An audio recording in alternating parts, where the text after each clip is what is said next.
कांद्याचा भाव बघता शेतकऱ्यांना कांद्याच्या ढिगाऱ्यावरतीच विष पेण्याची वेळ आलेली आहे. शेतकरी हवालदिल झालाय, आत्महत्याच्या उंबरठ्यावरती उभा आहे. आणि राज्याचे मुख्यमंत्री देवेंद्र फडणवीस आजही थट्टा करण्याच्या मानसिकतेत आहेत.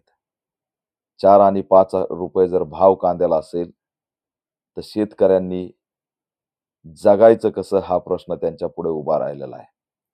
आणि आम्ही 12 रुपये भाव देऊ म्हणणाऱ्या मुख्यमंत्री देवेंद्र फडणवीसांनी दुसरीकडे 3 रुपये पेट्रोल आणि 3 रुपये डिझेल वाढवलंय.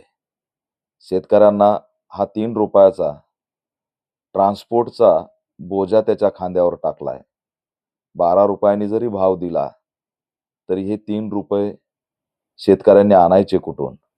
म्हणजे एकीकडं लादायचं आणि दुसरीकडून हिसकावून घ्यायचं, अशा पद्धतीची एक थेअरी या सरकारने सुरू केलेली आहे. बोलताना मुख्यमंत्री म्हणतात, की पाकिस्तानमध्ये 450 रुपये पेट्रोलचा भाव आहे. रशिया तर अमुक आहे, या देशात तमुक आहे. पण तिथली भौगोलिक परिस्थिती काय? तिथल्या टॅक्स जमा करण्याची परिस्थिती काय? तिथला देशाचा नकाशा किती आहे? तिथली पॉप्युलेशन किती आहे? याचा कसलाही विचार न करता संविधानिक पदावरती बसलेल्या मुख्यमंत्र्यांनी ढोबळ बोलावं, याच्यापेक्षा महाराष्ट्राचं दुर्दैव असू शकत नाही. इतर देशाची तुलना भारताशी करत असताना इतर देशात एकच टॅक्स लावला जातो, परंतु भारतात मात्र फॅक्टरीतून निघालेला मोबाईल त्या मालकाकडून पण, फॅक्टरी मालकाकडून पण जीएसटी घेतला जातो. तो डीलरकडे आला, त्याच्याकडूनही जीएसटी घेतला जातो. तो रिटेलवाल्याकडे आला, त्याच्याकडूनही जीएसटी घेतला जातो. आणि तिथून ग्राहकांनी घेतला, तर त्याच्याकडून पण जीएसटी घेतला जातो. साधी साबण जरी किराणाच्या दुकानातून घेतली, तर त्याच्यावर सुद्धा जीएसटी लावला जातो. फॅक्टरीतून निघालेली साबण 4 जाग्यावरती जीएसटी भरत येते. आणि एकीकडे वन नेशन, वन टॅक्स म्हणायचं आणि वन नेशन मल्टिपल टॅक्स वसूल करायचा, ही थेअरी या ठिकाणी सुरू आहे. साबण घेतलेल्या ग्राहकाचं जीएसटी रजिस्ट्रेशन कुठे आहे? मग त्यांनी जो जीएसटी भरलाय, तो त्याला परत कसा मिळणार आहे? ते एकीकडं मल्टिपल टॅक्स वसूल करायचा आणि दुसरीकडं दुसऱ्या देशाचं उदाहरण द्यायचं.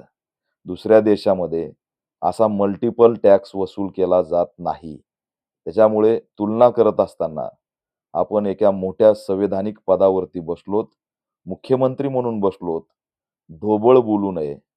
जमत नसेल तर पीआर ठेवावा, जमत नसेल तर सल्लागार ठेवावेत. पण हे ढोबळपणानं बोलणं आणि दिशाभूल करणं मुख्यमंत्री देवेंद्र फडणवीस यांनी सोडलं पाहिजे.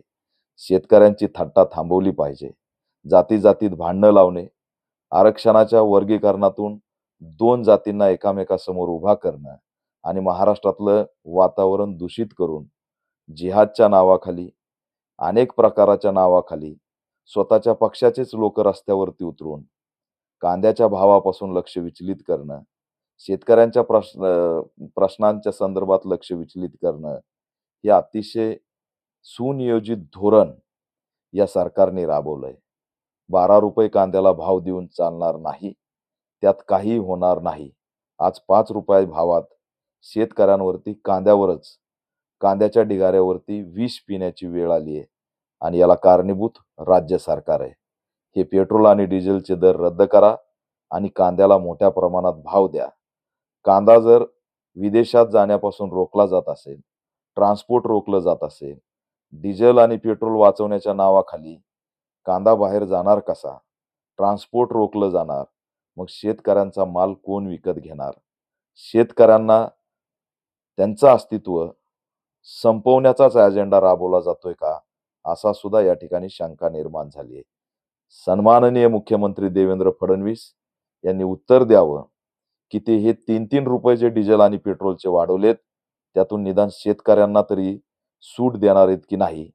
का शेतकऱ्यांना 3 रुपये डिझेल लावून 12,000 रुपये टनामागं त्यांनी पेट्रोल आणि डिझेलला किती रुपये घालायचे, याचं कॅल्क्युलेशन भाजपा यांनीच सांगावं. कारण सध्या ते कॅल्क्युलेशन खूप परफेक्ट सांगतायत. विदेशात किती रेट आहे, भारतात किती रेट आहे, असं कॅल्क्युलेशन सांगण्यात त्यांचे प्रवक्ते माहिर आहेत.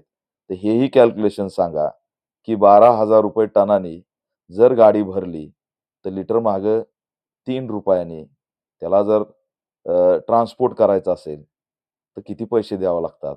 आणि मग तुमच्या ₹12 फायदा काय? हे असणारं मी या सरकारला विचारतो. शेतकऱ्यांना वाचवा, हीच ऑल इंडिया पॅन्थर सेना राज्य सरकारकडे मागणी करत आहे.